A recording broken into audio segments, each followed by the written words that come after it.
Unaionaje hali ya soko? Hali ya soko kama unavyoiona, yani hali ni mbaya.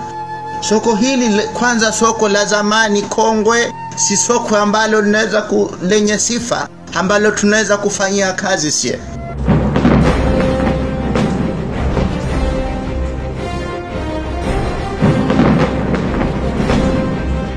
Sisi tunashukuru kwa soko hili lilojengwa hapa, lakini tunashukuru sana kwa muujiza huu ulioweza kutokea, kwa sababu hali ilikuwa mbaya sana.